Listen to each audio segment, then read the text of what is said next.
Olá, este é mais um episódio do Extraordinariamente, o espaço no qual estudantes e professores do Instituto de Psicologia da USP investigam as fronteiras entre a ciência, a crença e os labirintos da mente humana. Hoje, a pauta nasceu de uma dessas pérolas que frequentemente surgem na grande mídia e que provocam suspiros profundos em quem trabalha com ciência. Um grande jornal brasileiro publicou recentemente a seguinte manchete: pensar positivo atrai coisas boas. É a lei da atração. E o inverso também é real, explica psicólogo. O que chama atenção, além da manchete em si, é o fato de um conceito puramente místico e eu diria mercadológico ser embalado em um jaleco de psicologia. A reportagem traz uma entrevista com o autor canadense Michael Losier, famoso por seus livros sobre a lei da atração, que mistura conceitos de programação neurolinguística, a famosa PNL, com a ideia de que o universo responde às vibrações humanas. E é por isso que hoje vamos dissecar essa apropriação indevida da linguagem científica, a ideia de que o pensamento atrai a realidade material não é nova, ela remonta ao movimento do Novo Pensamento, que foi um movimento espiritual e filosófico norte-americano do século XIX que defendia a ideia de que o pensamento positivo, a crença e a consciência humana moldam diretamente a realidade material e a saúde. Mas o que acontece quando a mídia decide chamar o pensamento mágico de ciência comportamental? Vamos analisar os 3 pilares dessa teoria sob a ótica estrita da psicologia cognitiva e da psicologia anomalística, sempre observando como o cérebro do indivíduo opera. O primeiro grande argumento dessa teoria é o conceito de vibração. Os defensores da lei da atração afirmam que o ser humano emite frequências baseadas em suas emoções. Também alegam que, se o indivíduo foca no negativo, ele emite uma vibração que o universo capta, devolvendo mais negatividade para a vida dessa pessoa. O universo atuaria como um grande espelho passivo. É uma premissa fascinante para a ficção, mas que ignora completamente a neurobiologia. Do ponto de vista científico, não há emissão de ondas cósmicas atraindo eventos externos. Mas o que a ciência diz que pode estar acontecendo nesse cenário?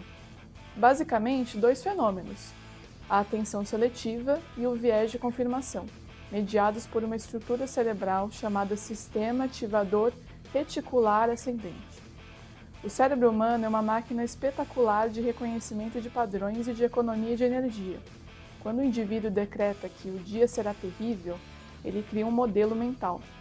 A partir desse momento, o sistema ativador passa a filtrar a realidade externa para confirmar essa premissa.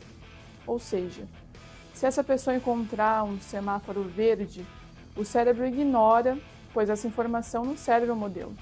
Mas se um carro corta a frente dessa pessoa no trânsito, o cérebro imediatamente registra o evento como uma prova de que o dia é, de fato, terrível.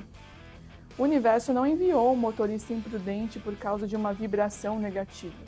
O sujeito é que passou a focar exageradamente nos obstáculos.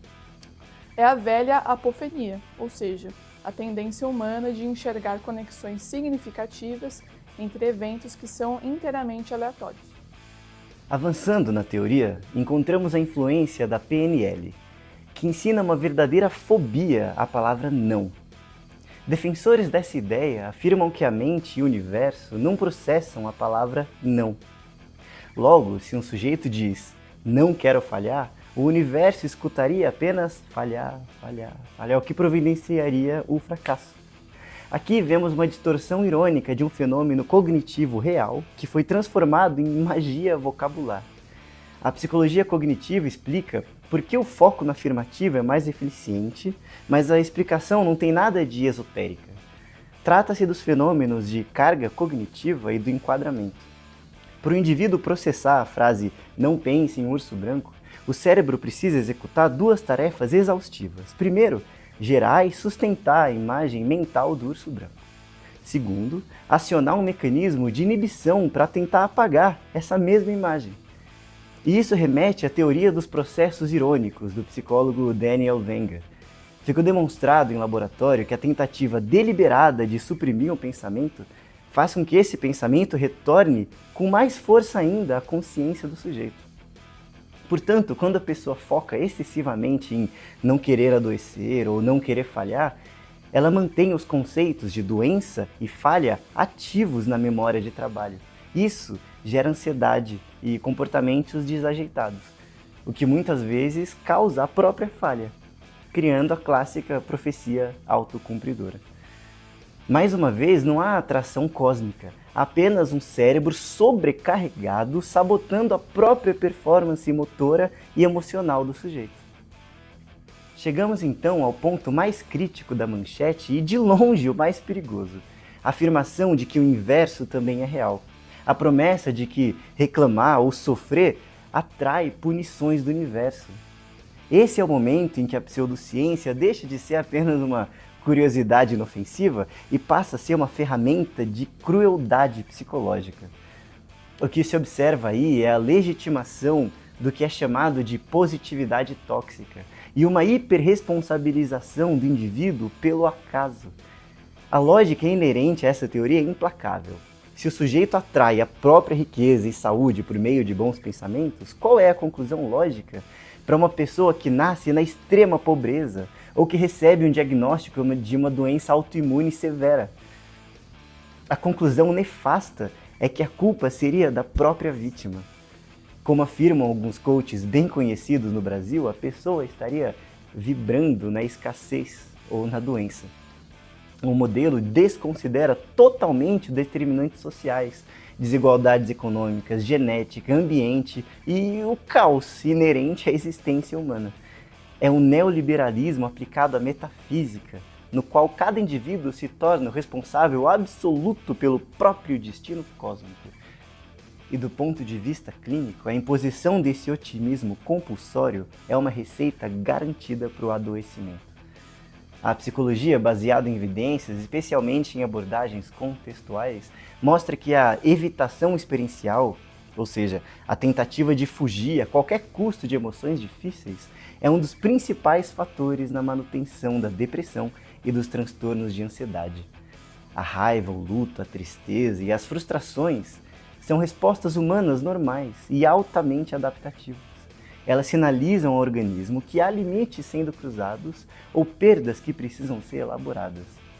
Quando o sujeito é aterrorizado com a ideia de que um dia de tristeza profunda pode atrair um infortúnio físico, ele entra em pânico em relação aos próprios sentimentos.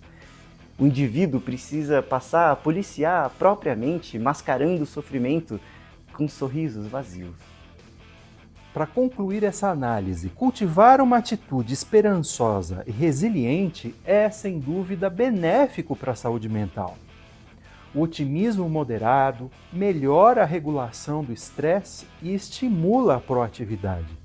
O sujeito otimista simplesmente se engaja mais na resolução dos problemas práticos.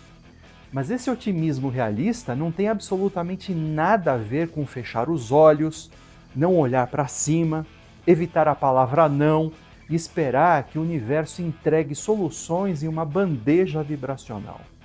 É papel da divulgação científica desmascarar quando a linguagem técnica da psicologia é usurpada para vender ilusões de controle absoluto. A maturidade psicológica, afinal de contas, exige que o ser humano encare o mundo em toda a sua complexidade, com as suas injustiças, o seu acaso e a rica diversidade das emoções humanas, sejam elas agradáveis ou não. Ficamos por aqui em mais um episódio do Extraordinariamente. Compartilhem, debatam e continuem questionando as manchetes fáceis. E como mencionado pelo nosso herói da divulgação científica, Carl Sagan, manter a mente aberta é uma virtude, mas ela não pode ficar tão aberta a ponto de o cérebro cair para fora. Um abraço e até a próxima investigação no Extraordinariamente.